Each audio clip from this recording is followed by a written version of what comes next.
Amen. This is how we fight our battle, by praising the Lord. Amen. Hallelujah. We have the way of fighting our battle. Amen. And that is not through flesh and blood, but against the principalities and rulers of this world. Amen. And the question is, are you ready for the battle? Hallelujah. Now, we Christians are engaged in the battle. Do you believe that?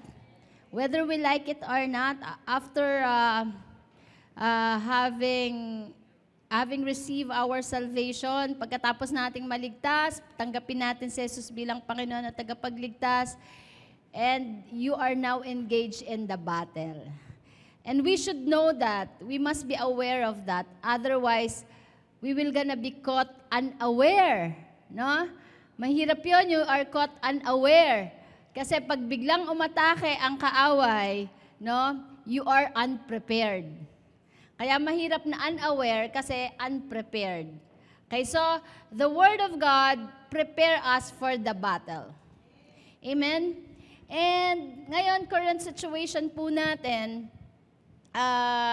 we all know that Russia attacks Ukraine. Tama? No? And the question is, kung handa ba ang Ukraine na makipagdigmaan sa Russia, but it seems they are not they cannot fight equal with Russia kasi kung, sa-summarize po, yung weapon na meron ang Russia at ang Ukraine, no? Wala pa ata sa 50% ang meron ang Russia sa Ukraine. Okay, yung kanilang helicopters, yung mga fighting helicopters nila, yung mga weapons nila, no, na ginagamit. So they cannot really fight. They are not prepared for the battle, for the war. Okay, so yun nga ang tanong natin, is Ukraine ready for war as Russia is? Na, yun ang natin, ang tanong natin dyan. Pero tayo kaya ay handa for the battle? No? Are we ready for the battle? Tanungin mo sa katabi mo, are you ready for the battle? Or maybe you are already in the battle. Pero ang tanong, bakit parang we always feel defeated, no? Kanina sinabi ng ating song leader, if God is for us, who can be against us? Pero hindi lang yun basta-basta yung sinabi mong, if God is for us, who can be against us? We know that God is with us. But you know, the Word of God prepare us in facing the battle, and we should know to wear, and we should know to use the armor of God. Sabihin nyo nga, armor of God. So ang Bible ay binigyan tayo ng armor of God. Armor, no, for the battle. Tandaan po natin, no, we are not just saved. We are not just delivered. We are not just set free. Lagi natin yung dinedeclare sa encounter na hindi naman tayo sapat lang na tayo naligtas. Okay? Yan yung initial natin eh. No, yung tayo ay naligtas, tayo ay nakawala o nakalaya mula sa Egypt. Tama ang mga Israelites, di ba? Pinalaya sa Egypt, from the slavery of Egyptians, from the slavery of Pharaoh, pinadaan sila sa wilderness, sa Red Sea, then wilderness. Pero sa mind ni Lord, lalaban sila. Hindi sila katulad nung sila ay nasa Egypt, na sila ay slave doon. No? Pinapakain sila ng mga onions and leeks. Hanggang doon lang ang buhay nila. And takot, they are living in fear. Pero hindi yun ang nasa isip ng Diyos sa atin nung tayo'y iniligtas, nung tayo ay pinalaya. Na? Ang nasa isip ng Diyos, tayo ay i-build up at tayo ay magiging warrior. And we can take possession. We can take our promised land. Hello. So maraming factor ngayon sa mga kabataan o sa atin ngayon, no? Lalo na meron tayong may mga crisis tayo. Lalo na tong gasolina, tumataas. Okay, kaya magbisikleta na lang tayo. Or BMW by means of walking. So, matapos na yung pandemic natin, yung COVID-19, eto na naman. Bagong dahilan naman para matakutin tayo. Tama? Pero if you know the Word of God, and if we are prepared, no, if we are wearing the armor of God, na hindi lang tayo ma-spare from fear, pero lalaban tayo. We still advance. No, hindi tayo mapaparalyze. Amen? God set us to be warriors. Warriors, what is your profession? Yun, mahina. Yung iba hindi pa alam eh. Okay, lakasan natin, ano? Warriors, what is your profession? Ahu. Medyo, parang tumataho lang. Medyo sa ahu-ahu pa lang eh. Talagang, bye-bye fear. Diba? Can't stay here. Look where I'm standing. Diba? Bye-bye fear. Amen. Because God is with us. Sabi po sa Ephesians 6, chapter 12, verse 12.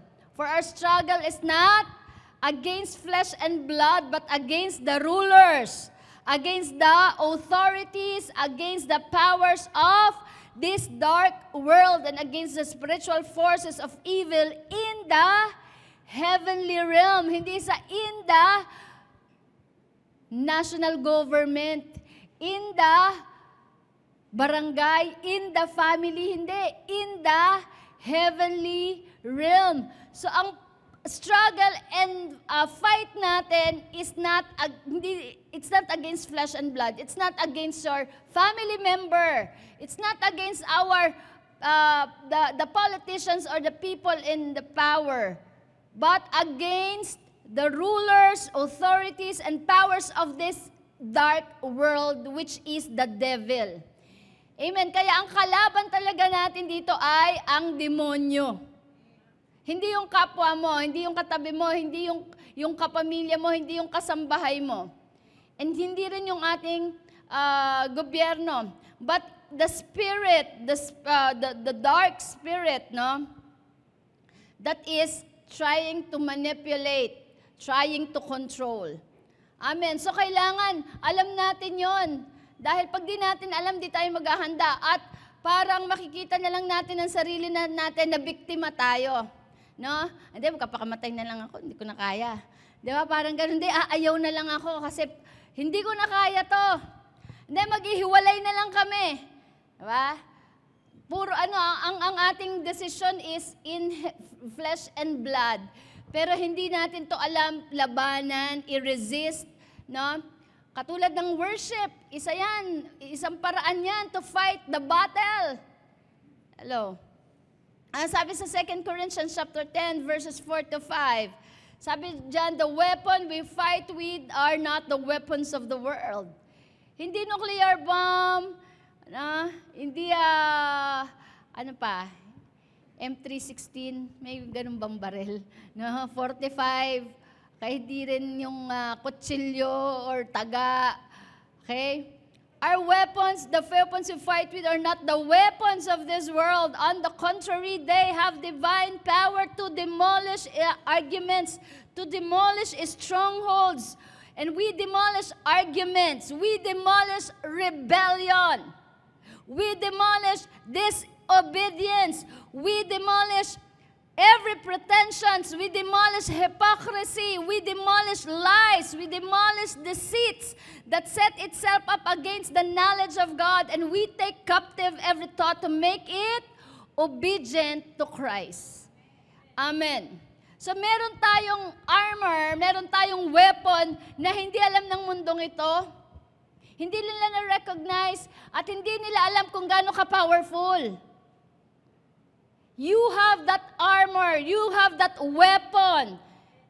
But sometimes it is unused. No? Kaya sa John 10:10, favorite ko po yan eh. Luke 10:19 pala, I have given you the authority, the power and authority. I have given you authority, di ba? To trample on snakes and scorpions and to overcome all the powers of the devil, all the powers of the demons. and nothing will harm you. Amen. If we understand this verse, if we meditate on this verse, if we take this verse, walang magpapakamatay. Hello? Walang aayaw. Kaya sa buhay na to, hindi solusyon ng magpakamatay o mag-give up. Ang solusyon dyan, mag-surrender kay Lord. Amen? And sabi rin sa Revelation 12:11, they overcame him because of the blood of the Lamb, because of the word of their testimonies, and because they do not love their own life. Alam niyo, isa sa gusto ko kay Putin, no, hindi ako dito nag-cite ng kung kanino ako side. Pero isa sa gusto ko sa kanya, hindi siya takot mamatay. Alam mo, isang tao pag hindi takot mamatay, wala yang digmaan na hindi kayang harapin. Amen. When we are not afraid to die, there is no battle that we will be afraid to face. Wala ka ng battle na harapin. Kaya kung anong battle yan, financial ba yan? Sakit ba yan? Relasyon ba yan? No? Whatever battles that you have, if you are not afraid to die, you will gonna face it. Amen. Kaya yung mga nagsuicide, they are afraid, no? Of the outcome. Pero ang Diyos kasi may plano sa atin eh. At ang plano na Diyos sa atin ay hindi defeat. Hindi para matalo tayo. The victory is ours when the battle is the Lord. Yun ang sigurado. No? So we are living in the spiritual world, but everyone engaged, and we are engaged in spiritual warfare. Sabi nyo nga, spiritual warfare. No?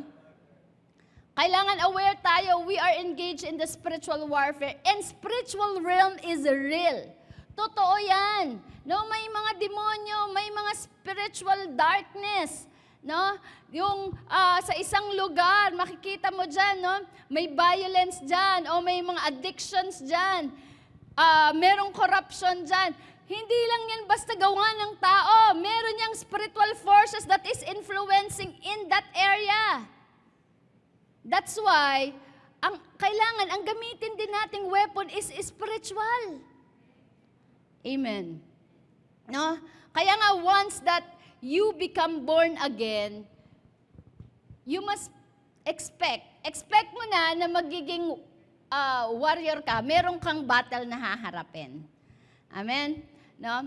Di ba yung mga Israelites, nung nakita nila, na tumatakbo na sila, nahabol sila ni pero natakot na sila, balik na lang tayo. Di ba? May ganun eh. Minsan tayo kaborn again lang natin, bakit may trials? Balik na lang ako sa dati. But all of us are in the process. Nasa process tayo. Basta wag ka lang babalik sa dati mong buhay. Huwag ka nang babalik dun sa iniwanan mo, sa pinaiwanan sa'yo ng Diyos. Kasi may nag-iintay sa'yong promised land. Amen. We are living in spiritual world. Katulad ni Daniel. Pag binasa nyo ang book of Daniel, isang ebidensya na tayo ay living in the spiritual realm. Di ba nagpe-pray siya? For 21 days, he prayed, he fasted. And sabi biglang dumating ang anghel. Na nakipag-usap ang anghel kay Daniel. Si Daniel po ay isang prophet na talaga binigyan siya ng wisdom to interpret the future, the dreams, and pinapakita ko ano mangyayari, hindi lang sa isang personal, sa message ng isang tao, pero sa buong bansa, no? Sa buong mundo. Kaya si Daniel, no? Sa buhay niya, ipinakita yung reality ng spiritual realm. Imagine makapag-usap ka sa anghel. Amen. Si Mary nakipag-usap sa anghel. Si Joseph, di ba? Si Jacob. So, spiritual realm is real. Angels and demons are real. Kaya hindi natin yan pwedeng baliwalain. Nung nagpe-pray siya, biglang dumating si Gabriel. Tama ba si Gabriel? Kasi ang pinanggit doon, Gabriel and Michael, they are archangel. Sabi sa kanya nung anghel, simula nung unang-una pa lang na nag-pray ka at nag-fasting, tinugon ka na ng Panginoon. Kaya lang, idadaling ko na sana sa iyo eh. Kaya lang hinalang ako ng Prince of Persia. Yung prince of Persia na yan ay demons, evil spirit, no? Na humahadlang kaya pala yung mga panalangin natin, minsan di pa natin agad natatanggap kasi hinaharangan. Kaya wag kang titigil sa panalangin. No? Sabi niya, kaya sinaklolohan ako ni Michael. Kaya iniwanan ko siya doon, nakikipaglaban siya ngayon. At ngayon, gusto kong dalhin ang mensahe ng Diyos sa'yo. Hello. So it means that spiritual realm is true, it is existing. As Christian, tayo tinawag ng Diyos mag-engage sa warfare. Alongside Him, kasama ang Panginoon para i-oppose ang demonyo, yung kanyang mga plano, amen, yung mga demonic forces, makapag-wage war tayo against them. You know, yung corruption, spiritual realm, in the spiritual realm, mga demonic influences yan. Kaya kahit alam mo, pagpapatayin mo lahat ng mga korap, pagbarilin natin yung mga korap, pero pag hindi natin yan na-engage sa spiritual realm, may tutubo na naman bago yan. No? Hello? Kaya dapat ini-engage siya sa spiritual realm. Prayer. Tama? No? Fasting. So the greatest challenge of spiritual warfare, ito ang greatest challenge ngayon sa atin, Christians, is we want to subdue, we want to take control, we want to dominate, we want to be successful, but we do not want to surrender. We conquer without consecrating. We want to conquer. Hindi naman natin kinoconsecrate ang buhay natin. May desire tayo to walk in authority, pero we are not under authority. And that authority is the authority of God. Kanina tayo nagpapasubmit. Hello? Kanino ka nagpapasubmit? Kaya nga pag nagpapatuloy ka sa kasalanan, hindi ka nagpapasubmit sa Diyos. Pag patuloy ka sa kasalanan, sa demonyo ka nagpapasubmit. Na siya ang nasusunod sa buhay mo. And to defeat the enemy in warfare, we must understand how to surrender. Para talunin natin ang demonyo. Kailangan natin. Actually, we are not fighting for victory. We are fighting from victory.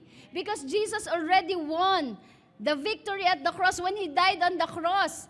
So, napagtagumpayan niya na ang kamatayan, no? Ang mga sumpa na ibinato sa atin ng ating mga ninuno. Kaya nga yung mga sumpa ng sakit, sumpa ng kahirapan, sumpa ng violence sa buhay natin, all those things, all those curses, pinagtagumpayan na ng Diyos, ni Jesus dun sa cross. Kaya yun, nakakat na yun. Kaya yung mga cancer, all the kinds of diseases, no, yung mga bankruptcy, poverty, yan dinil ni Jesus yan sa cross.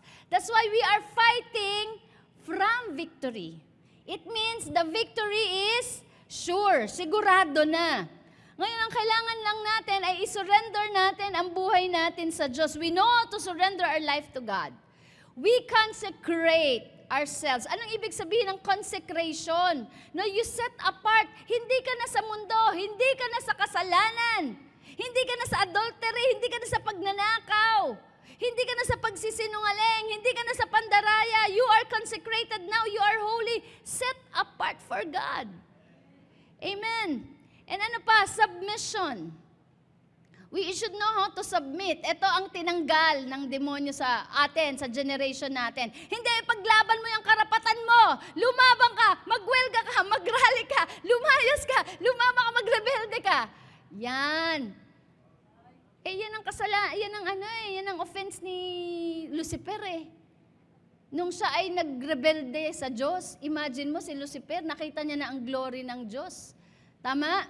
Wala nang natatago kay Lucifer. Nakita niya ang kaluwalhatian, ang liwanag, kapangyarihan, ang kabanalan. Song leader pa siya. Worship leader siya. No? Pero nung ang pride nag-arise sa kanya, sabi 'di ba sa Bible, gusto niya maging katulad ng Diyos. Kaya yung pride na yon ang naging dahilan kaya siya binagsak. No? Kaya yung submission, kasi wala siya nun eh. Kaya nga yung generation natin, yung mga tinuturuan niya magrebelde.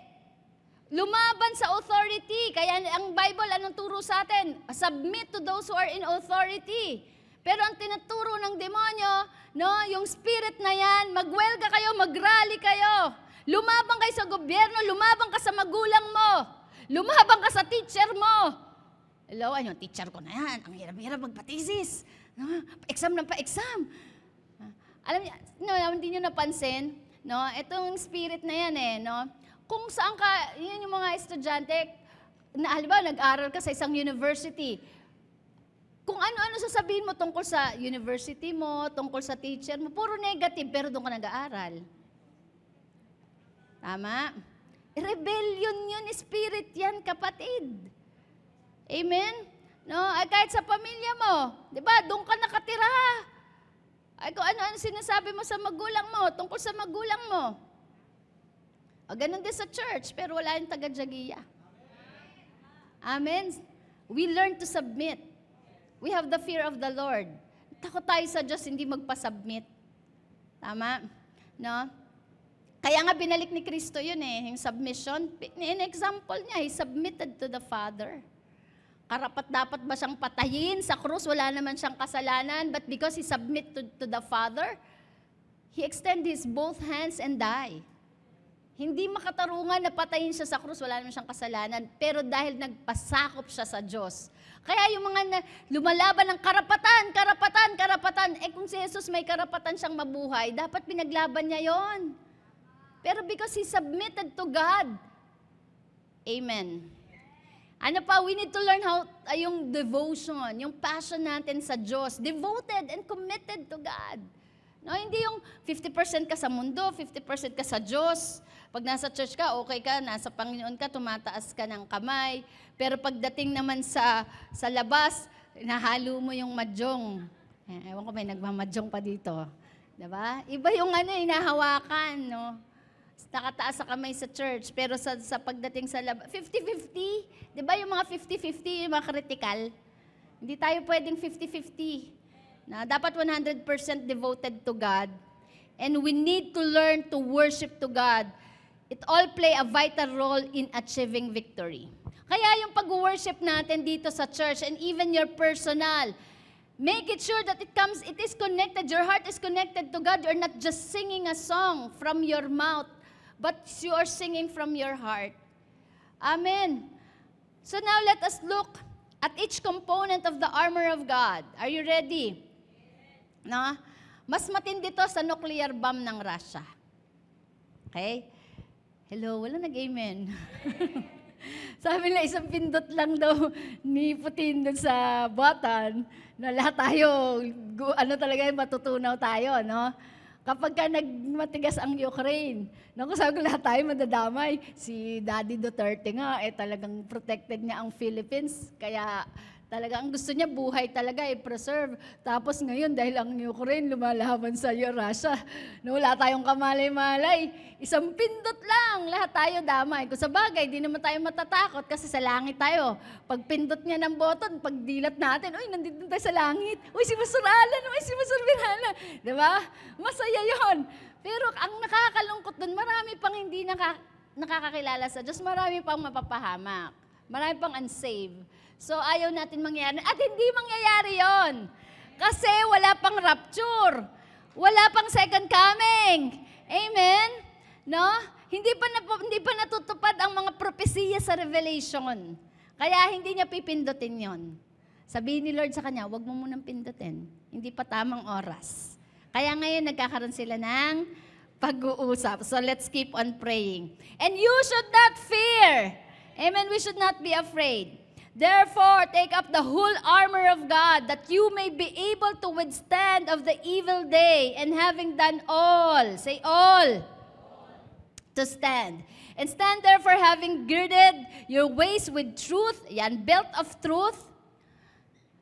Isuot ang belt of truth, having put on the breastplate of righteousness, having shod your feet with the preparation of the gospel of peace, above all, taking the shield of faith which you will be able to quench all the fiery darts of the wicked one, and take the helmet of salvation and the sword of the Spirit, which is the Word of God. Let's pray. Father God, we honor you, we glorify you. Thank you, Lord God, for another Sunday that you have given us. We are so excited, Lord God, to be gathered together with our spiritual family and to worship you, Lord, worshiping you together. Maraming salamat po, and continue to build us up, Lord, through your word. Makilala namin ang aming sarili at kung anong meron kami, Panginoon, and the sure victory is ours. In the name of Jesus. Maraming salamat po, Panginoon. Bless us, Lord, and glorify your name. This is our prayer. In Jesus' name, amen and amen. Malakas na palakpak sa Panginoon. Hallelujah!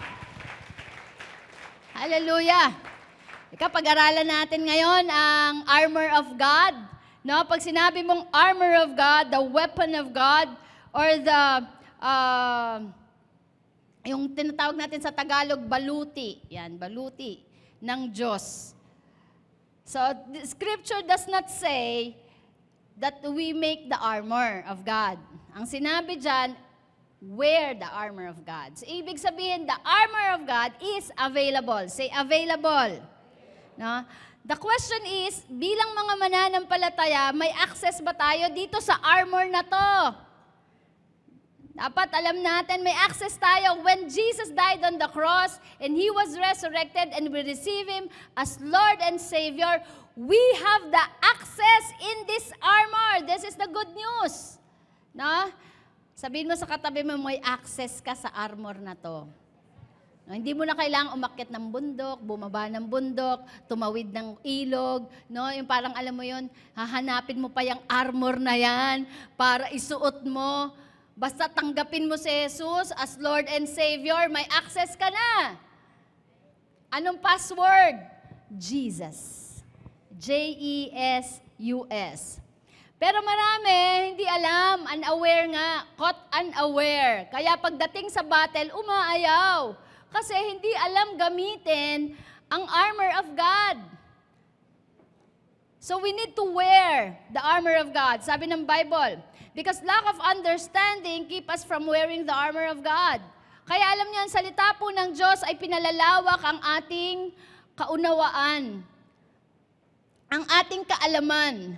Because innocence, no, will bring us to distraction. Kapag di natin alam ang salita ng Diyos, na akala natin talunan na tayo, pero kay Kristo, tagumpay tayo. Kaya ito, sinasabi ng Diyos sa iyo, anak, ito ang iyong armor. Isuot mo at gamitin mo. And lack of understanding that we are engaged in the battle. Kaya, pinapaalam ko sa inyong lahat that we are all engaged in the battle.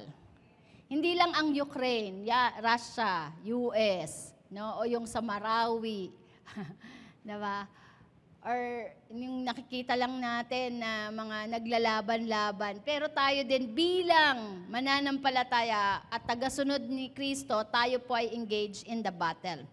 And may mga battles tayo, may tinatawag yan na national, no, merong local, merong global.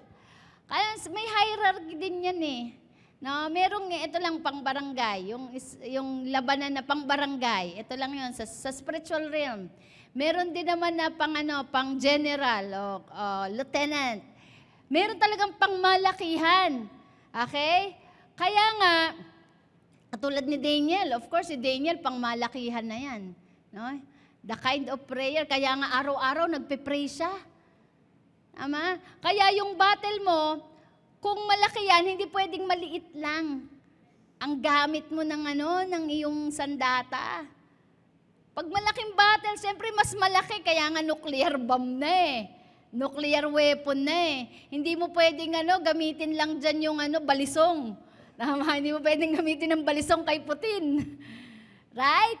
Meron yung may mga level-level yan eh. So tayo naman may mga battles din tayo, katulad mga trials, temptations, persecutions. So there are two important things to remember while in the battle. Two important things to remember while in the battle. The question is, are you in the battle? Okay. Etong mga tatandaan mo. Number 1, wear the armor of God. Simply, wear the armor of God. Number 1, yung armor na gagamitin natin, helmet of salvation.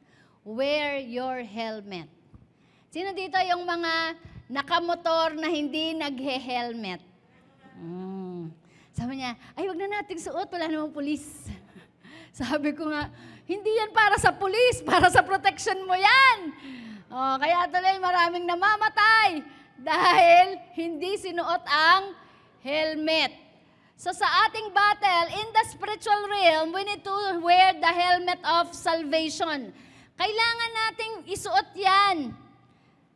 Magkaroon tayo ng spiritual demonstration. Hawakan niyo yung helmet niyo. Helmet of salvation.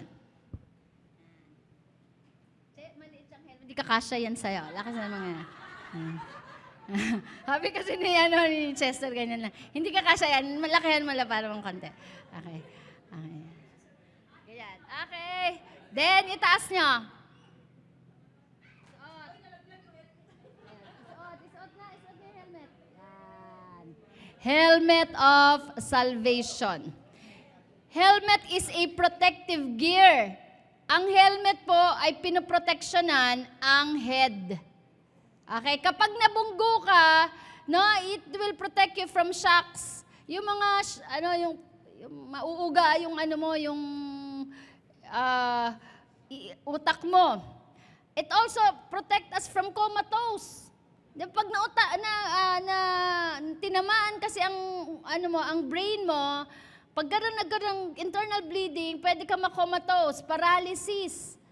Alam niyo ba na ang isang taong paralyzed, hindi yung katawan ang may problema dyan, brain. Pag brain, pagka pinutukan ka ng ugat sa ulo, ang damay niyan buong katawan.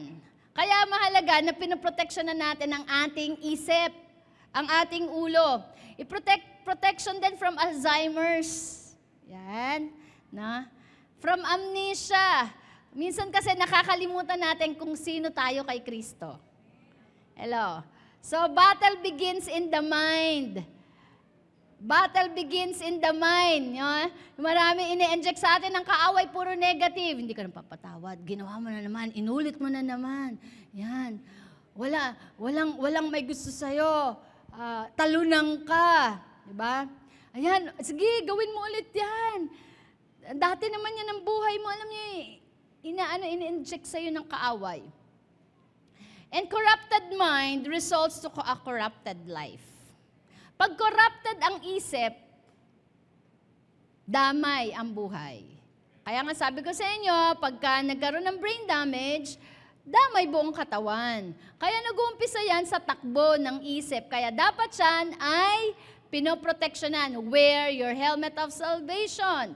Kaya nga, we need to wear the helmet of salvation, not the hat of condemnation. Iba ang sombrero, 'di ba? Yung sombrero lang na bull cap. Iba yung helmet.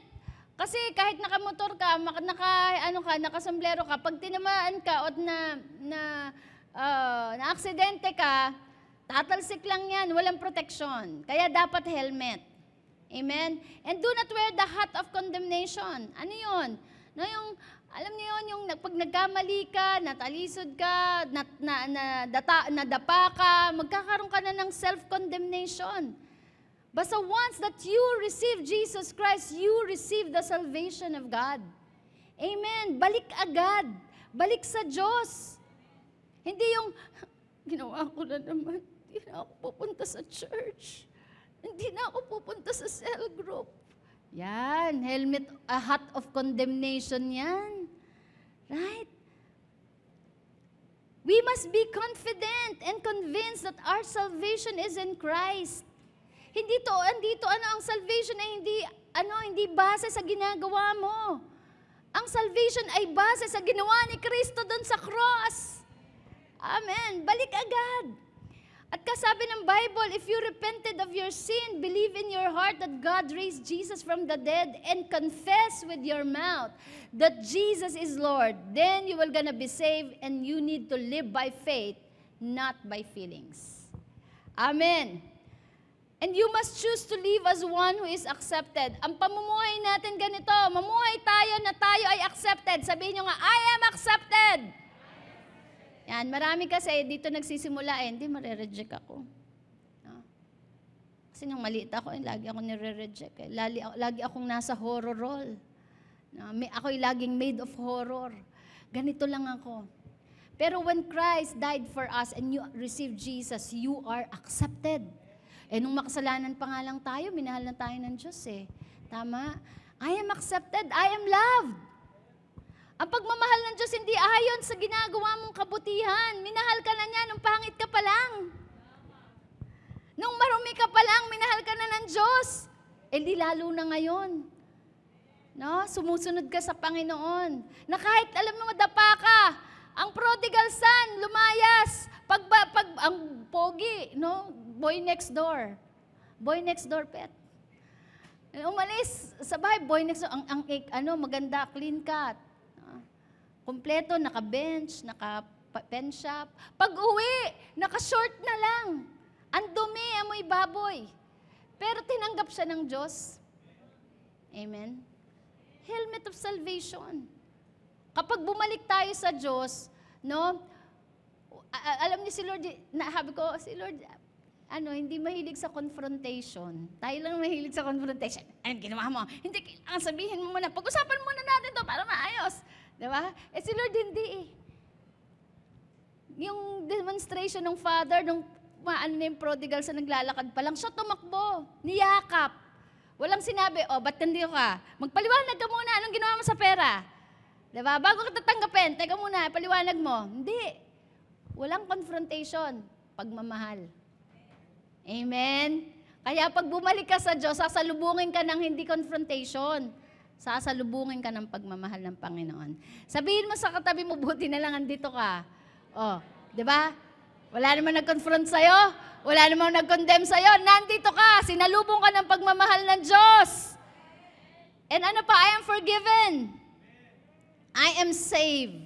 Because the Bible makes it clear. Malinaw sa Bible. Sinabi sa Romans chapter 8 verse 1, now there is no condemnation to those who are in Christ Jesus, who do not walk according to the flesh, but according to the Spirit. Amen. And pag tayo sinuot po natin ang helmet of salvation, we protect our mind from the attacks of the enemy that sends our way.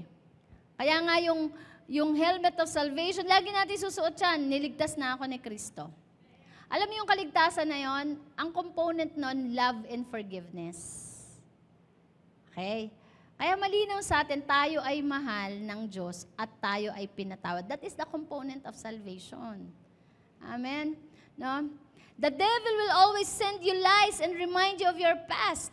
Ipapadala ng demonyo, no? Yung mga nakaraan mo, papaalala niya, lahat ng mga kasinungalingan, no?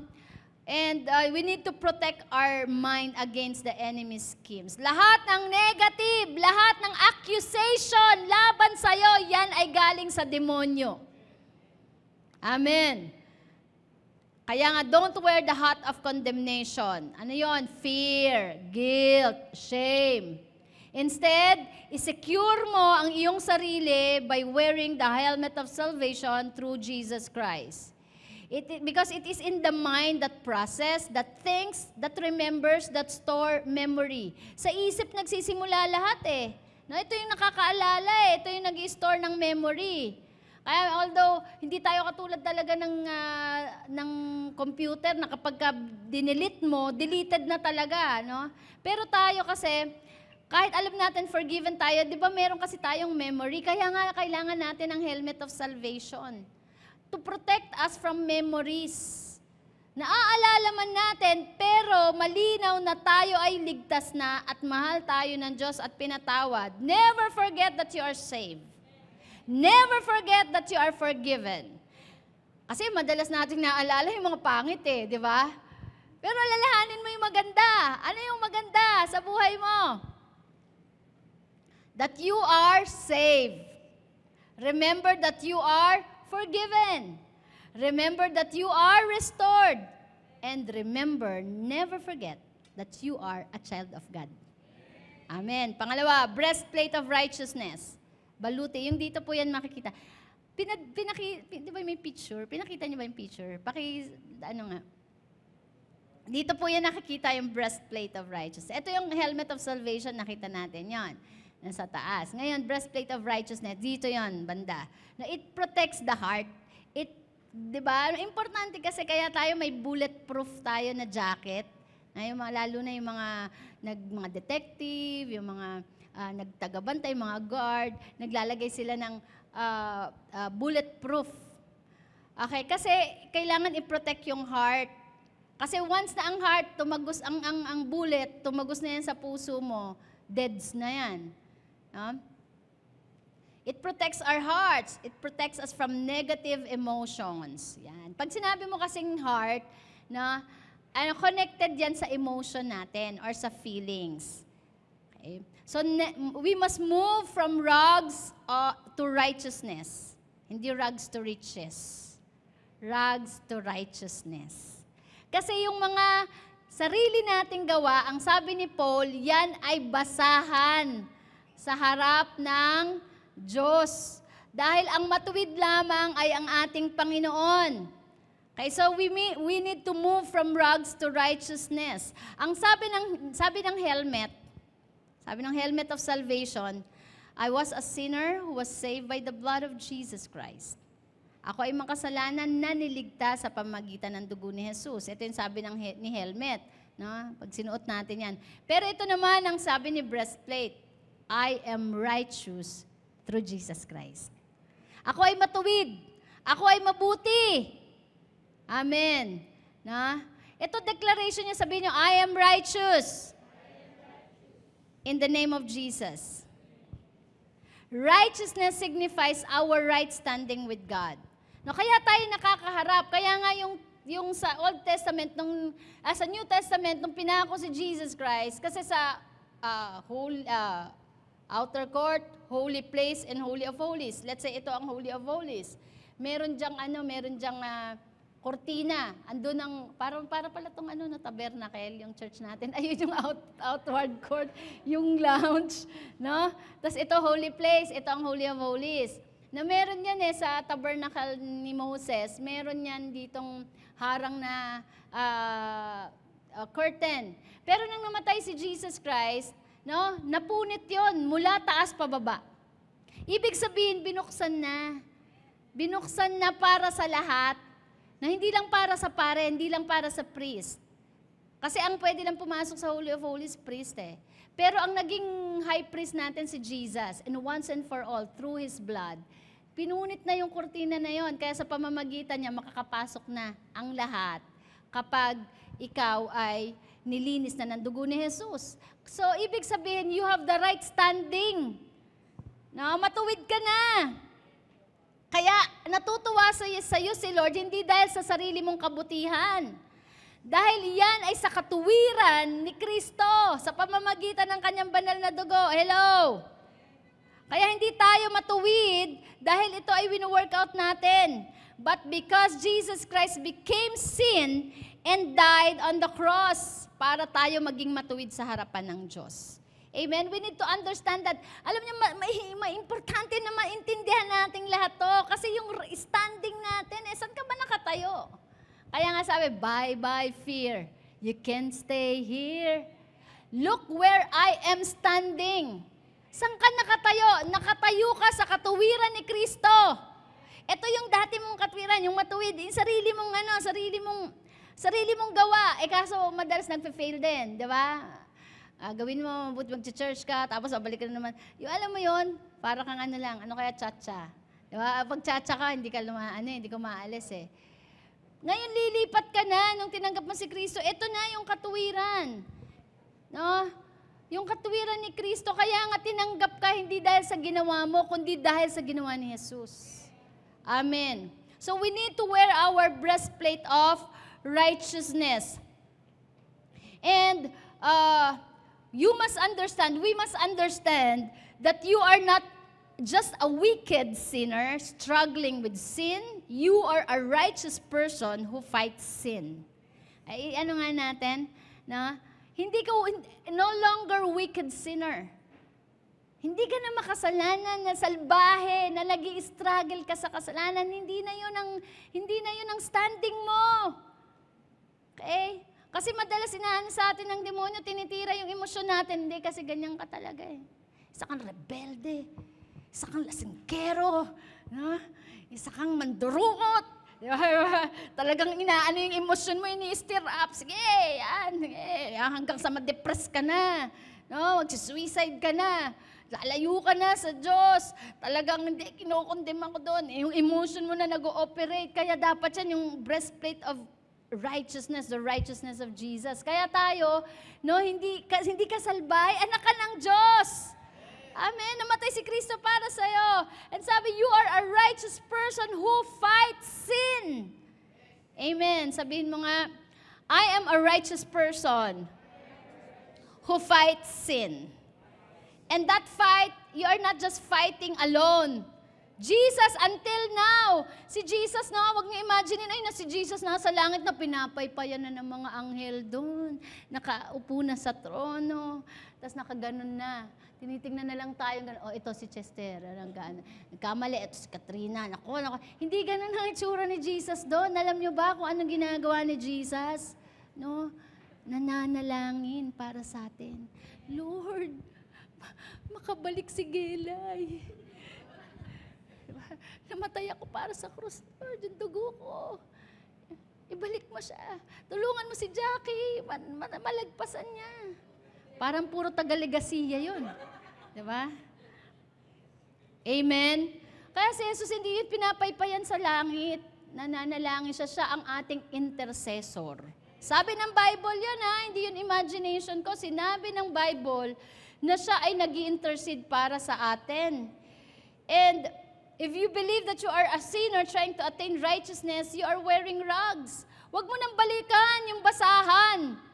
Kasi lahat ng mga ginagawa natin yung sa ating personal lang, na ginagawa para tayo tanggapin ng Diyos, basahan yan sa harapan ng Panginoon. Kaya nga sabi ni Paul, lahat ng aking attainment, basahan yan, basura yan. Di ba sabi ni Paul? Di ba siya ay Pharisees, siya ay sinircumcised, tinuli siya. Yung mga outward practices, nagawa niya yon. Graduate ako ng Bible school, no? Alam mo yung mga sakripisyo niya, mga basahan yan sa harapan ng Diyos. Ang katanggap-tanggap, yung ginawa ni Jesus. Hello? Kaya doon tayo tatayo sa ginawa ng ating Panginoong Jesus. We admit that we are sinners, but we are standing in the righteousness of Jesus Christ. Amen. So kasi ang rags, di ba pag susubukan nyo, yung punit-punit na damit, hindi niya madedeflect or madedestruct ang bullet. Tama? Pagka ikaw binaril, tagos pa rin yan sa puso mo. Pero ang righteousness of Jesus, no, pagka ikaw ay binaril ng kalaban, tatalbog lang yung bullet. Tama? Yung condemnation niya, yung accusation niya, pag suot mo yung righteousness, the breastplate of righteousness, tatalbog lang yon. No? O, nagkamali ako, pero, yes, I admit, I'm a sinner. Nagkamali ako. Humingi ako ng tawad. So, hindi na yan gagamitin ng Diyos na argumento sa akin. Pinatawad niya na ako, tatalbog na yun. Talbog na lang yung mga accusation. Nakuha natin. Why? Because we have the righteousness of Jesus. Amen. No? Kaya, minsan hindi natin naiintindihan yung kaloob ng Diyos, yung righteousness ng ating Panginoong Yesus. Pag hindi natin yan naintindihan, we will live in a constant bondage. Yung paulit-ulit na kasalanan. Okay, paulit-ulit na kasalanan, babalik-balikan mo if you are not wearing the breastplate of righteousness. And self-righteousness leave you an open attack for the enemy. Okay? It's only by understanding that you have been made righteous by the cross through Jesus Christ. You can deflect the bullets of shame and guilt. Hello? Kaya nga yung breastplate of righteousness, anong pinoproteksyonan? Yung emosyon natin, yung negative feelings, yung ating puso. And ito yung mga nagdadala ng mga insecurities. No? Kapag ka may negative feelings ka, negative emotion ka, yan ay nagdadala sa ng insecurities. Kaya alam nyo, maraming taong insecure, ay yung mga taong insecure, ganito yon. Hinahanap niya yung approval sa labas. Hello? Tingnan mo, yung batang kulang sa pagmamahal, hindi niya naintindihan ang pagmamahal ng Diyos sa kanya. Maghahanap siya ng jowa. Kaya alam niyo yung mga batang nagbo-boyfriend ang maaga, nag-girlfriend, kulang sa pagmamahal 'yun.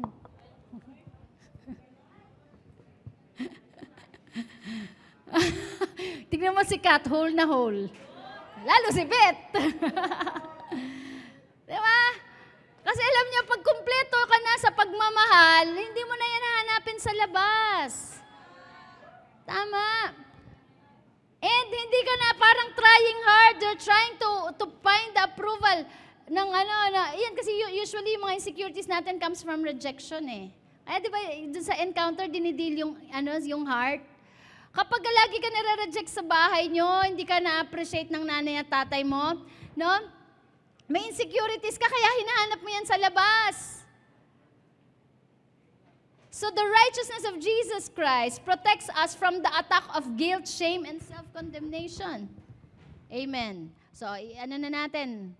Isuot na natin yung natin. Paano ba isuot? Okay, ganun din. Kasi hanggang likod dyan eh. Okay. Malaki. Kahat malaki. Okay, kaya, ano size niyan? Okay. Kasi bakit di magkasya? Ano lang naman ako di ba? Alam ko naman you have the breastplate of righteousness, di ba? Okay, 1, 2, 3. Taas natin.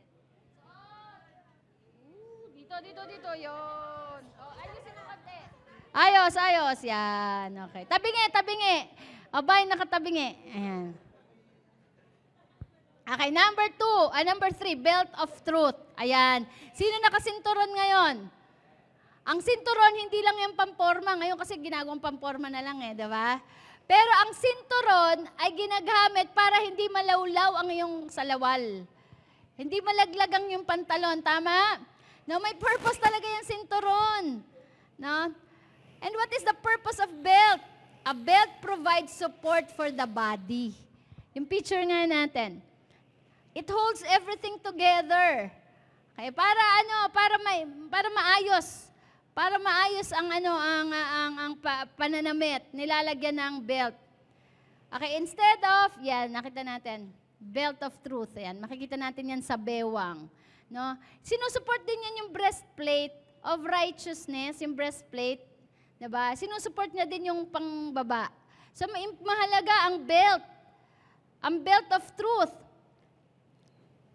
Instead of believing there are many truths like the world does, we must take the one truth found in the Word of God and hold fast to it. Hindi mo pwede sabihin maraming katotohanan. Isa lang ang katotohanan. Tama? Na merong mga tinuturo sa atin ng mundo, this is the fact, di ba? Pero, yes, pwedeng fact yan, but it's not the truth. Tama? Di ba? Kaya nga, yung fact, malaki ang bundok. Tama, malaki ang bundok. Pero sa Bible, ang katotohanan ito, sabi, pag may pananampalataya, kaya mong ilipat yung bundok sa dagat. Tama ba? Magkaiba yon, diba? Kaya nga, why? Because we have a powerful God. Kaya kung gabundok, ang iyong problema, kaya mo yan, no? Ilipat. Kaya mong palayasin yan. And that is the truth. The belt of truth supports us as we fight the fight and advance the kingdom of God. Mahalaga sa battle kasi, you are in the battle, sa family, sa finances, sa health, meron ka mga battles. Diba? Importante yung belt of truth. Diba? Kasi paano ka mag-a-advance kung hindi mo hawak ang katotohanan? Mahirap po talaga pagka hindi natin nahawak ang katotohanan, kung hindi natin suot-suot ang katotohanan. Marami ring madideceive. And you know, we are living in a world that's full of lies. Hindi ko lang no? Itong COVID, di natin alam kung gaano katotoo talaga to. Diba? Amen? Yung mga vaccine, di ba?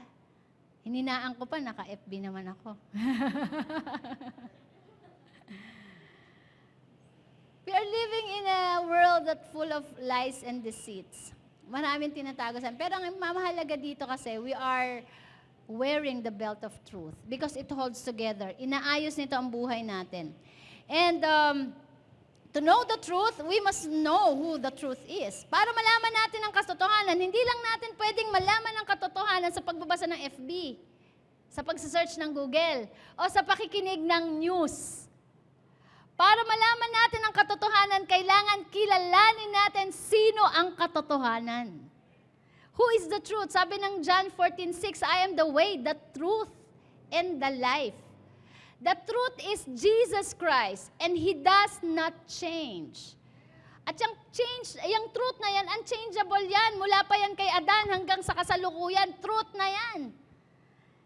Hindi na yan mababago. Kaya mahalaga that we are wearing the belt of truth. Sabi ni Muhammad, bago ko yung sabihin, no? Pursuing God and you will know the truth. Pursue God and you will know the truth. Nagsisearch tayo nga sa internet ng mga facts, pwede facts. Pero yung truth, hindi mo hahanap yan sa internet, sa Bible lang. And pursue God to know the truth. Sabi ni Muhammad, he was the prophet of truth. Sabi ni Buddha, he was the secret of truth. But Jesus said, I am the truth. Amen? Similar to belt, when Christ is placed in the center of Christian's life, kapag si Kristo nasa sentro ng ating buhay, He will hold everything together, bringing unity and peace. Kaya si Jesus ang ilagay mo sa sentro ng buhay mo. Kapag si Jesus ang nilagay mo sa sentro ng buhay mo, ng pamilya mo, nasa katotohanan ka. Hello? Ayaw natin, di ba, ng kasinungalingan? Right? Ito sa mga nangyayari. Actually, si Jesus, ang Diyos lang naman, si Jesus, ang lahat ang nakakaalam ng totoo. Ako nga nanalangin ako, sabi ko, Lord, I just want the truth. Tulungan niyo po kami this coming election. Napakarami nating maririnig sa FB, sa YouTube. Pero hindi tayo sigurado, hindi ka sure kung totoo. Tama? Pero kung gusto mo ng katotohanan, read the Word of God. Amen. Go to God. Pursue Jesus. Without the belt of truth, we are vulnerable to experience deception. Masked as the truth. Yan. Itong dangerous, no? Yung ating face shield, yung mask, 'di ba? Mukhang totoo. Eh, 'di ba? Meron kasi na mukhang totoo, pero hindi talaga totoo. Mukhang kapani-paniwala. Kasi yung nagsasalita ang galing eh. No? Kasi yung nagsasalita popular eh. Posisyon, nasa posisyon eh. Kaya parang, uy, totoo, maniniwala tayo.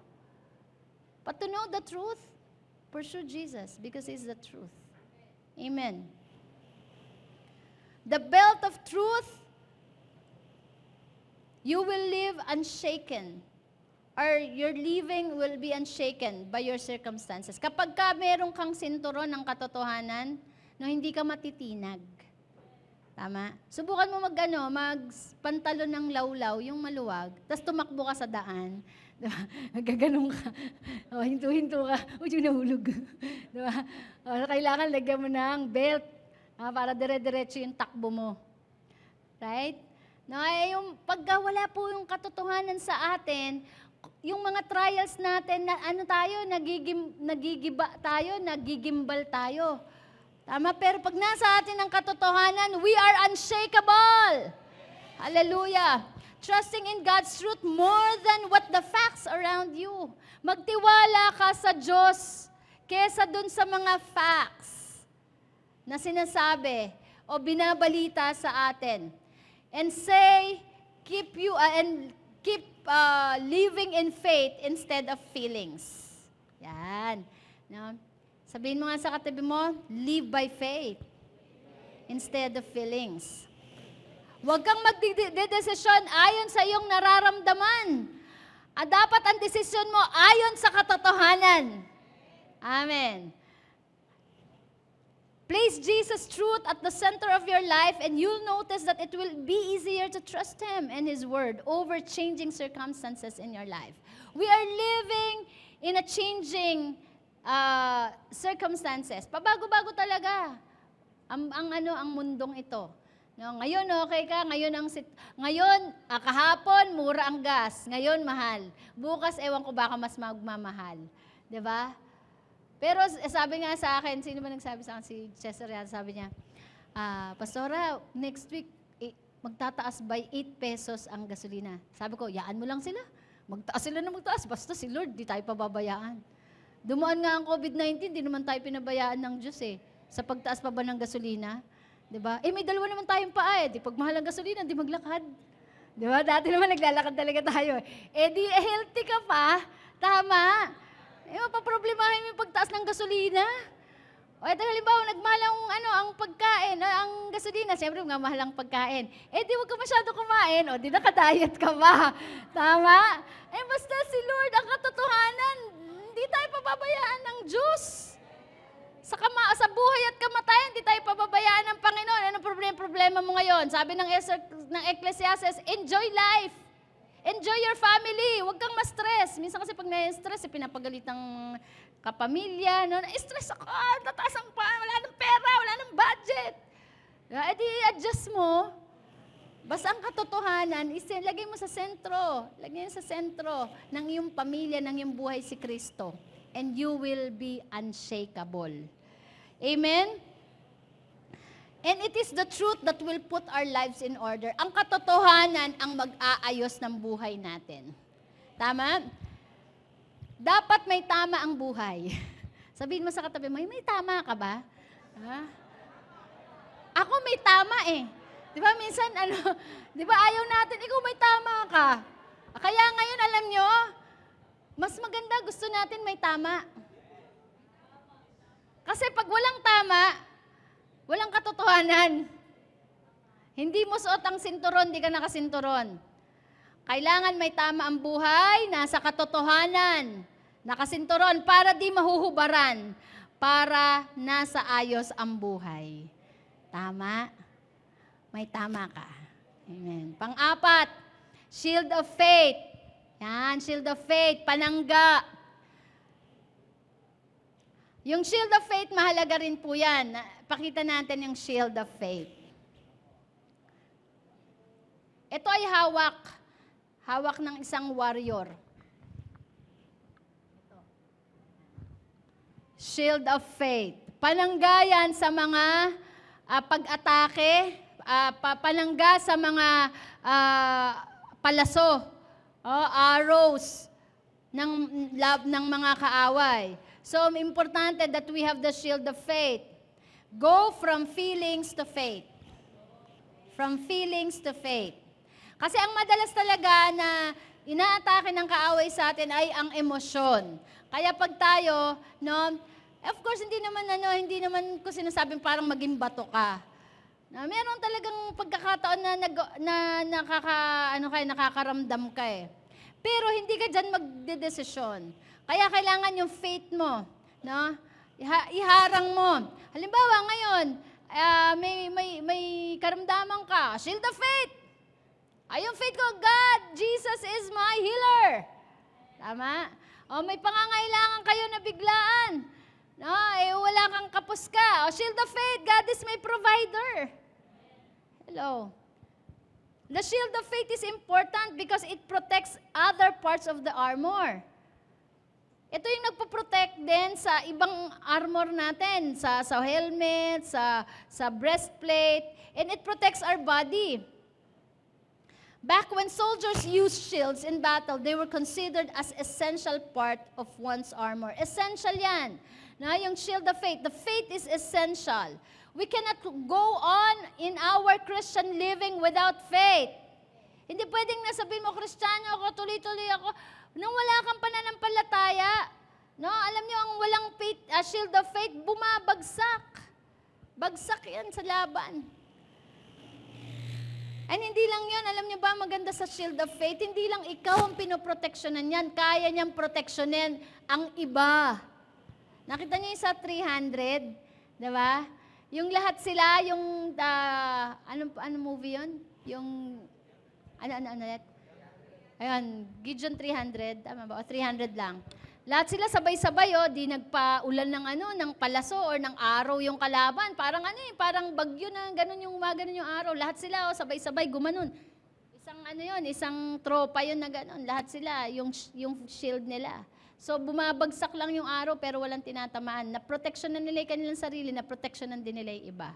Ganun ang pananampalataya. When you have the shield of faith, you can encourage other people. Amen?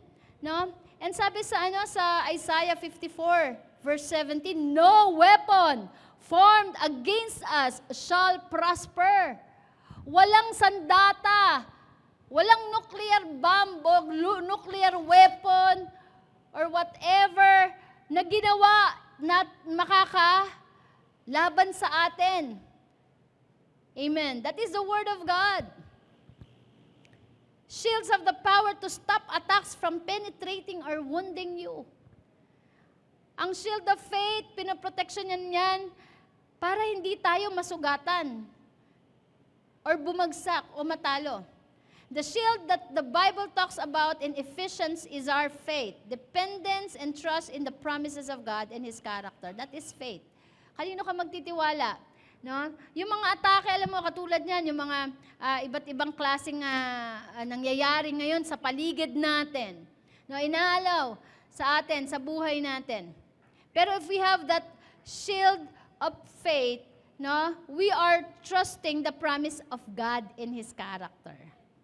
Ay, hindi ako nakabase dyan. Sige, magtaas sila. Pero ang karakter ng Diyos, provider siya. Tama? Ay, may COVID. No? Nag-positive. Ay, hindi ako dyan nakabase. Nakabase ako, God is my healer eh. Amen? Because if we lose that confidence in Him, we become exposed and vulnerable. Kapag wala tayong confidence sa Diyos, wala tayong faith, ang dali nating atakihin eh. Ang daling atakihin na makapenetrate ang demonyo. Typically, what happens in most cases is instead of using the shield, we depend on our feelings. Katulad ngayon, no? Maaring ilan sa atin merong mga pinagdadaanan ngayon. Iba't ibang klase yan. And meron ka nang nararamdaman ngayon. Bago ka pumunta dito, may pinagdadaanan ka na, may nararamdaman ka na, natatakot ka na, tama? No, nade-depress ka na, na-stress ka na. So do not depend on that feelings. Pwedeng nararamdaman mo yan, pero hindi yan truth. Nararamdaman mo yan, what I mean is this, hindi ko in-invalidate yung emosyon pero ang ibig sabihin yan, meron pang mas powerful dyan. At ang powerful dyan is the promises of God and His character. Amen. At wala namang nagtiwala sa Diyos na finail ng Panginoon. Those who trust in the Lord are secured. Kaya nga si David ang lakas ng loob lumaban kay Goliath, teenager pa lang siya. Bakit? He rely on the promise of God. Sabi niya, paglalabanan kita, not by sword, but in the name of my God. Trust in His character, trust in His promise. A person without a shield, feeler siya. Who wants to have faith? Feeler. Feelings, nothing. Feeler. Ibig sabihin yun, emotional. You are not a feeler. You are called to live by faith as a believer. Sabihin mo sa katabi mo, you are not a feeler. You are a believer. Amen. No? And alam nyo, kahit na hindi natin makuha yung miracle natin, we should have faith because we do not believe in if we do not believe in healing, we believe in the healer. Tama? Ito, tandaan nyo to. We do not believe in deliverance, we believe in the deliverer. We do not believe in healing, we believe in the healer. We do not believe in provision, we believe in the provider. Amen. Faith is our shield. Trusting in Him is always the answer.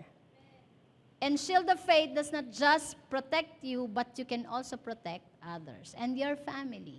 Kaya nga sabi nung prison guard, paano kami maliligtas?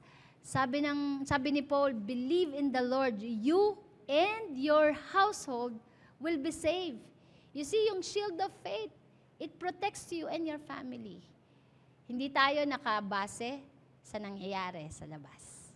Sige na, bahala kayo dyan. Kakagulo, di ba? Tataasan na. Basta ako, naniniwala ako sa Diyos na buhay. The God of Abraham, Isaac, and Jacob. The God of yesterday, today, and forever. Amen?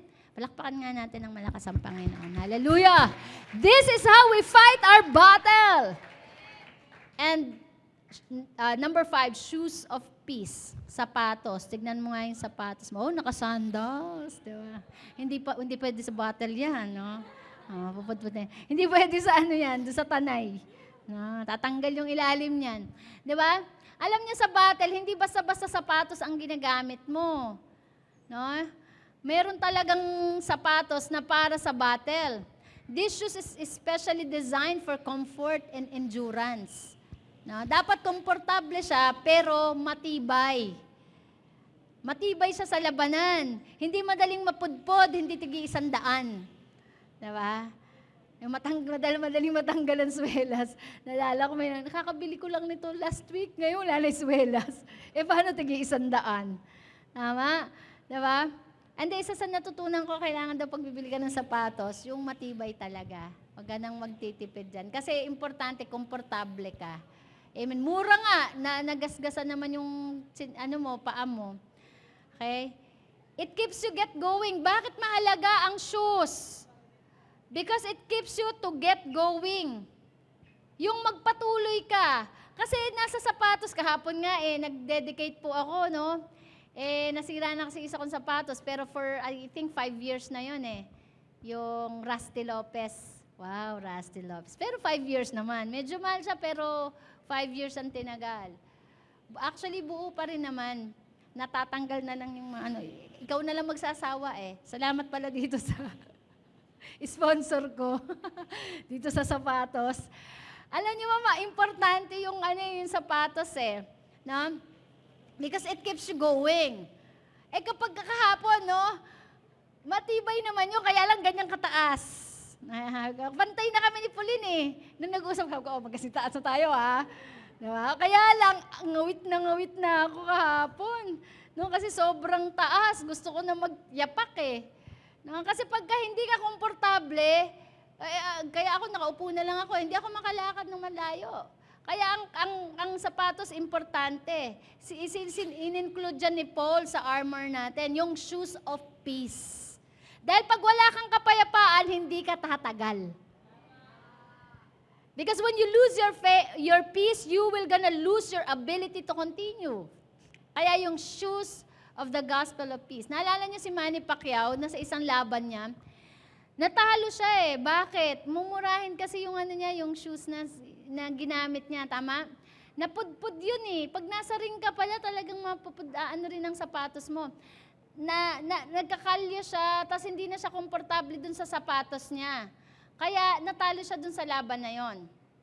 Ngayon, nung pagkatapos noon, nabalitaan yun, ang daming nag-sponsor sa kanya ng mga sapatos. Talagang nag-design ng magandang sapatos para sa paglaban niya sa boxing.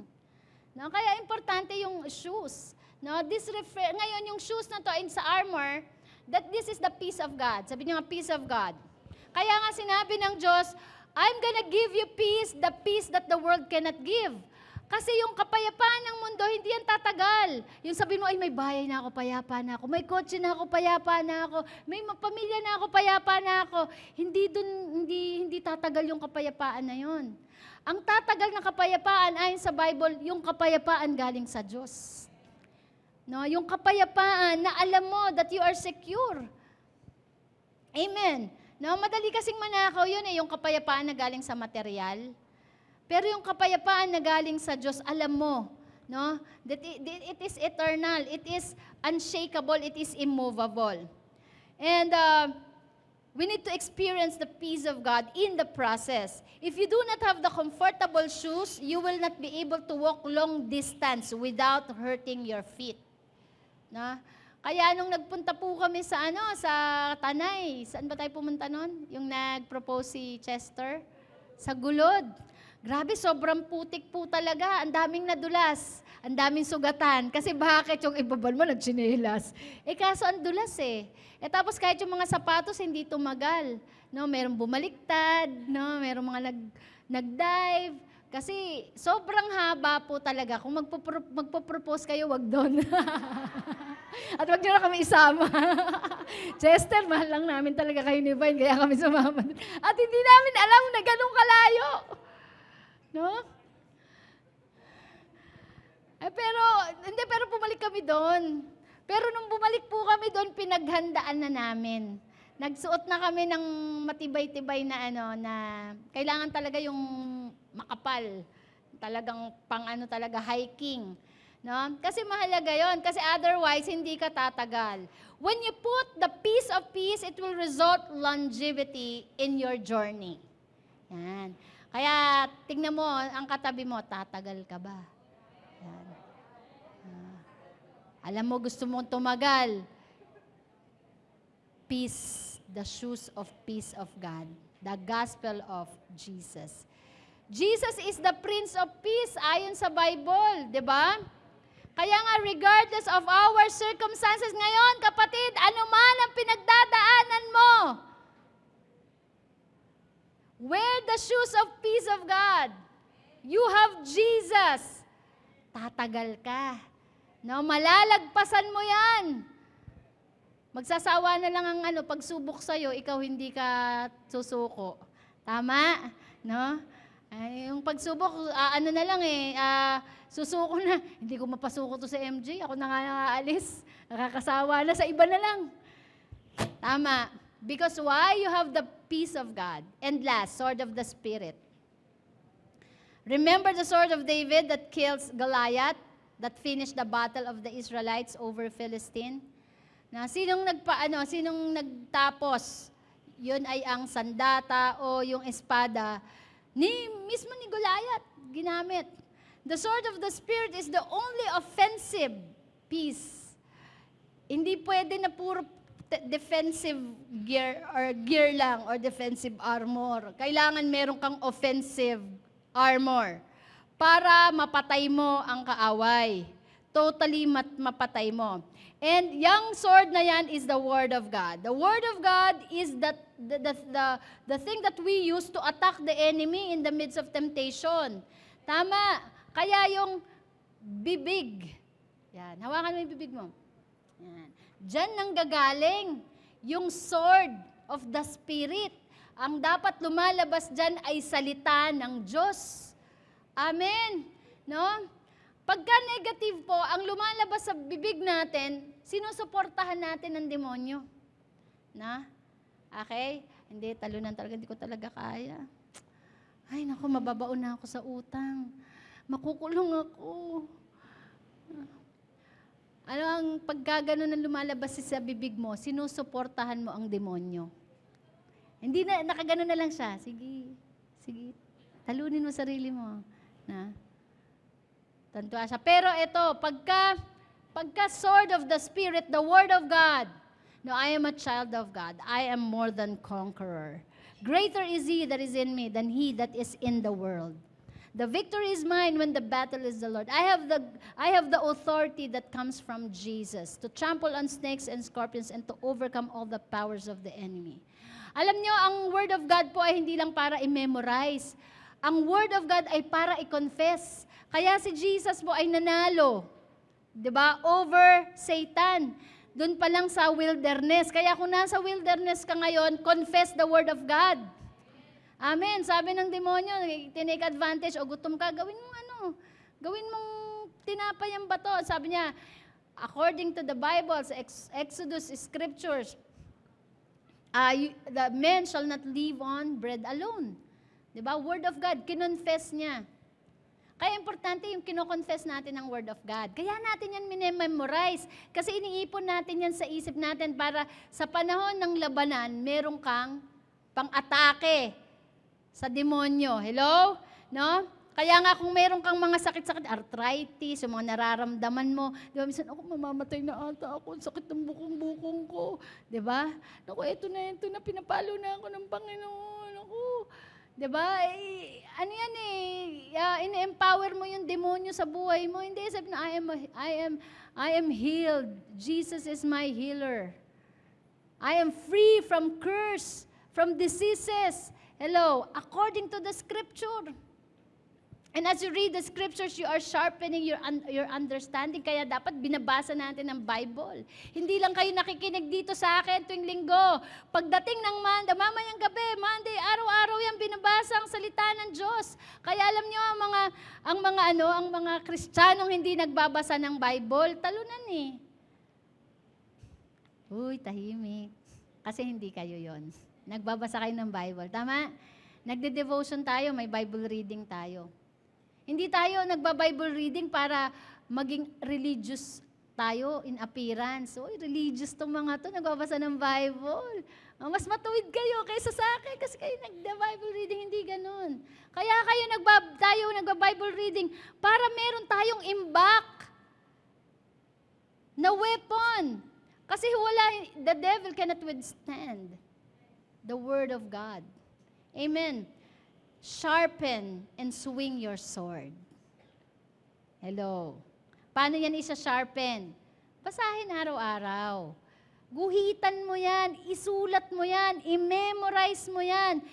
Kasi balang araw magagamit mo. Anong sabi sa Hebrews chapter 4 verse 12? God's word is like a two-edged sword. It's living and active. Sharper than any two-edged sword. Imagine mo, talagang matalim pa sa lahat ng pinakamatalim na sandata dito sa mundo. It cuts as deep as the place where soul and spirit meets. No, nagpe-penetrate yan. Ang kaya lang i-penetrate ng espada, yung physical na espada, yung physical. Pero yung sword of the Spirit, kaya niyang i-penetrate pati kaluluwa at espiritu mo. Kaya nga nagbabago eh. Hello. Bakit? Tignan mo, yung isang addict, saksakin mo sabi natin, ng balisong, addict pa rin yan. Hindi magbabago yan. Pero saksakin mo yan ng salita ng Diyos. It penetrates to the soul and spirit. Kaya nga, di ba, sino dito ang dating addict? O ngayon, di ka na addict, di ba? Tama? Kasi bakit? Dahil sa salita ng Diyos, nag-penetrate.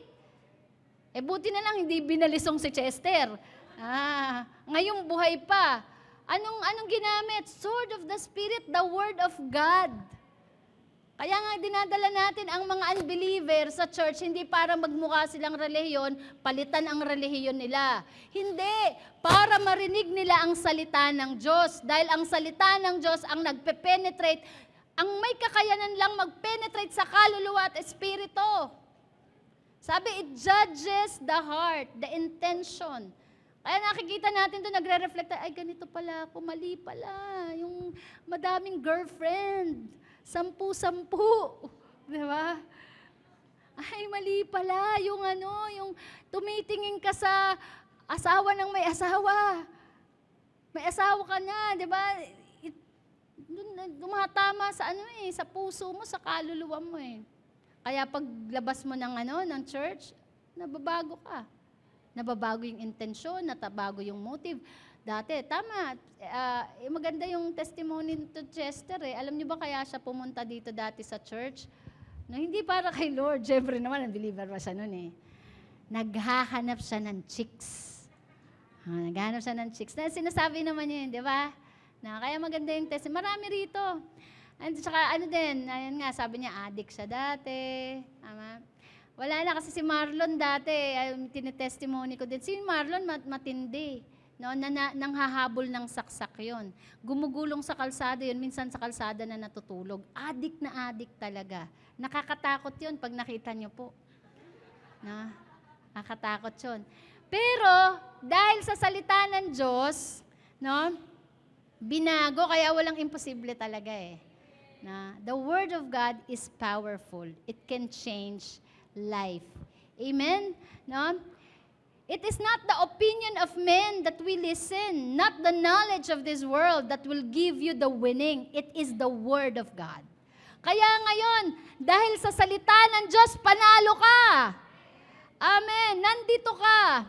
And sabi sa 1 Corinthians chapter 10 verse 3, for though we live in the world, we do not wage war as the world does. The weapons we fight with are not the weapons of the world. On the contrary, they have divine power to demolish arguments and every pretensions, every lies and deceits, every hypocrisy, no, that set itself up against the knowledge of God, and take captive every thought to make it obedient to Christ. Kaya alam niyo po, no, itong labanan natin dito sa mundo, pinapaano lang ni Lord yung mga sige lang kayo. Pinapadama lang yan sa kahuli-hulihan.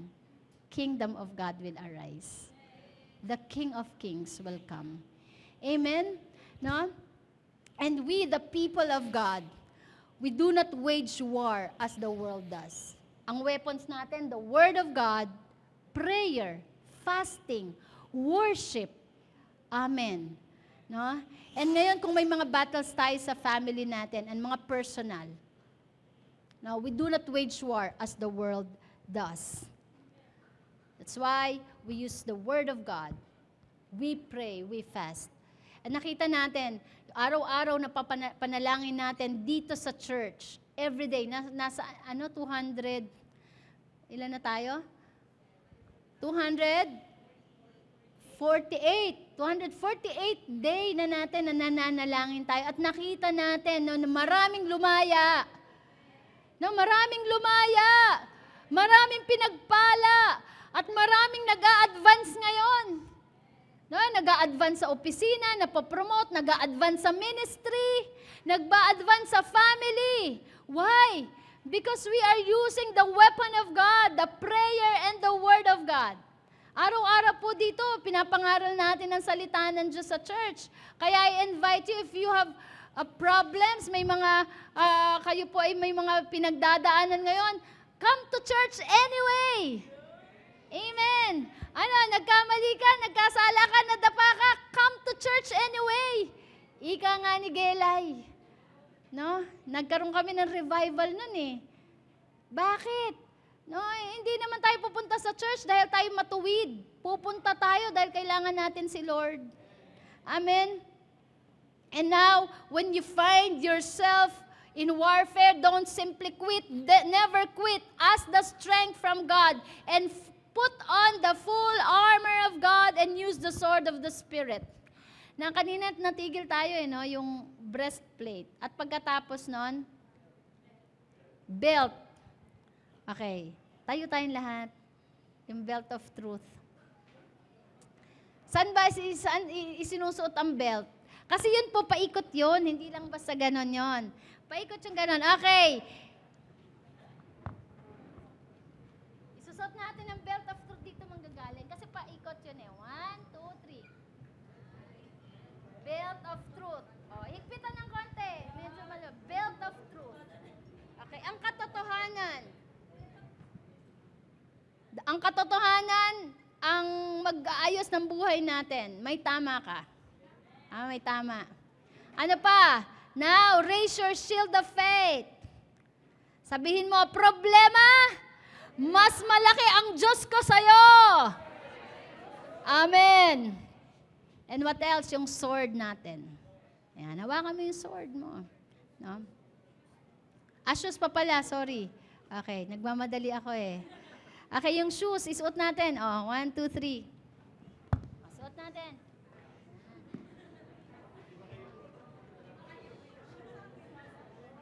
Diba? Wala, matibay yan, diba? Sabihin mo, ngayon, tatagal na ako dahil I have the peace of God. Amen? And the sword of the Spirit. Amen? Hallelujah. Now, we will pray. Tandaan natin, no weapon formed. And second, dito ako no weapon formed against you shall prosper. Tandaan nyo, kahit anong atake ng demonyo, when you are in Christ, when you are in the battle, and the battle is the Lord, you will gonna have the victory. We are fighting from victory. Amen? Kaya yung battle mo ngayon, whether that is personal, family, or maybe tayo ay meron din battle ngayon sa national because this will gonna the election is fast approaching, no? Battle natin 'yan bilang mga Pilipino or maybe global. But anyway, naniniwala tayo, no, that the power of God is in us. Let us wear the full armor of God, and no weapon formed against us shall prosper. Kaya sabi ng Diyos kay Peter, you are the church, and even the gates of hell cannot penetrate it. Kamatayan, kapangyarihan ng impyerno, hindi kayang talunin ang body of Christ. Kaya nga, bago ka umasa ng tagumpay sa buhay mo, pumasok ka muna sa pamilya ng Diyos. Dahil pag nasa labas ka ng pamilya ng Diyos, wala kang protection doon. Hindi ka pwede magtagumpay. Kaya nga yung prosperity, hindi yun dahil sa dami ng pera. Diba? Ang totoong success, yung nandun ka sa loob, nasa kalooban ka ng Diyos, nasa pamilya ka ng Panginoon. Kaya mahalaga una sa lahat, we will gonna come to God, receive Jesus as Lord and Savior. Dito tayo lahat magsisimula. Kaya tayo, bakit tayo may gathering? Why we go to church? Why we are here, nagte-training tayo? It is because Jesus started it on the cross. Kaya tayo magsisimula kay Kristo. Sabi niya, I am the way, the truth, and the life. No one can come to the Father except through me. Pwede muna po tayo yumuko at manalangin. Kung may mga first-timers tayo dito, begin with God. Kung pakiramdam mo ay ikaw ay talunan, hindi mo na kayang lumaban sa laban ng buhay na ito. Hindi mo na kayang magpatuloy sa laban ng buhay na to. Sinasabi ko sa iyo ngayon, kailangan mo si Kristo. Start with God. Receive Jesus as Lord and Savior. Understand that He is offering you a victorious life.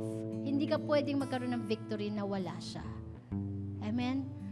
Taas mo yung kamay mo if you want to receive Jesus as your Lord and Savior. If you want to start your life. Huwag mo na isipin na gusto ko pagtagumpayan tong problema na to. Huwag mo muna yan isipin. Unahin mo muna na tanggapin siya bilang Panginoon at tagapagligtas. At pag tinanggap mo siya bilang Panginoon at tagapagligtas, sinisecure mo na ang buhay mo. Amen. Let us pray. Father God, maraming salamat po sa pagmamahal at sa provision mo ng kaligtasan at kapatawaran. Humingi po ako ng tawad sa oras na ito. Linisin mo po ang puso ko at ang aking buhay. At naniniwala po ako na si Jesus ay namatay sa krus at muli siyang nabuhay dahil sa aking kasalanan. Tinatanggap ko siya bilang Panginoon at sarili kong tagapagligtas. Simula ngayon, ikaw na po ang masunod sa buhay ko. Sinusuko ko po sa iyo ang lahat-lahat. Ikaw na po, Panginoon, ang maghari sa aking buhay. Maraming salamat po. Ito po ang aking dalangin sa pangalan ni Jesus. Amen and amen. Amen. Palakpakan natin ang Panginoon. Kung tinanggap mo si Jesus sa iyong puso, now you have the security. And now the armor of God is available to you. Ngayon, i-declare po natin itong panalangin na to. Ate Aliana, paki-post. A prayer against the weapon of Satan. Let us declare, no? A prayer of declaration. Ate Aliana.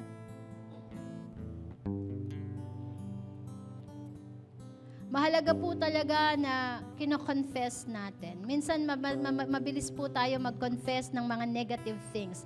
But when we confess negative things, we just empower the dominion of Satan over our life. But when we confess His promises, when we confess the Word of God, when we confess our faith, we empower the kingdom of heaven. Amen. In our lives and here on earth. Amen? Yan na po. Okay, let us declare together. Sabay-sabay po tayo. Huwag lang yung pag-declare na para tayong nagbabasa.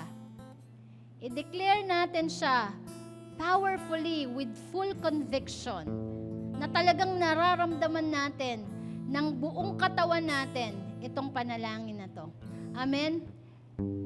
At the count of 3, let us declare 1, 2, 3, go.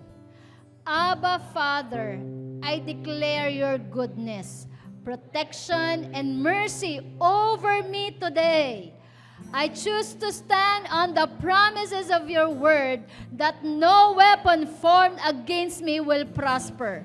I choose to stand against the attacks of the enemy. In the name of Jesus, I demand the enemy to flee from my presence. Satan, you will no longer have any further control over me, for I serve the Lord God Almighty.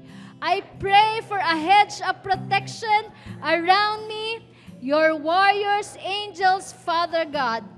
Lord Jesus, please grant me discernment to recognize and identify all spiritual attacks in my life. Help me to renew my mind with the things of the Lord. Help me to put on the full armor of God to extinguish the fiery arrows from the evil one. I put on the belt of truth to protect against the lies and deceptions, and the breastplate of righteousness to protect my heart. I choose to put the gospel of faith on my feet, to be ready to take your life wherever you send me. I choose to walk in the peace and freedom of your spirit and not be overcome with fear or anxiety. I will take up your shield of faith that will extinguish all the darts and threats hurled by the enemy. I believe in your power to protect me and trust in you as I put on the helmet of salvation, which covers my mind and thoughts. It reminds me that I am your child, forgiven, set free, and saved by the grace of Christ Jesus. Finally, I take up the sword of the Spirit, your every word, the one offensive weapon given to me for the battle, which has the power to demolish strongholds, alive, active, and sharper than any two-edged sword. In Jesus' name, amen.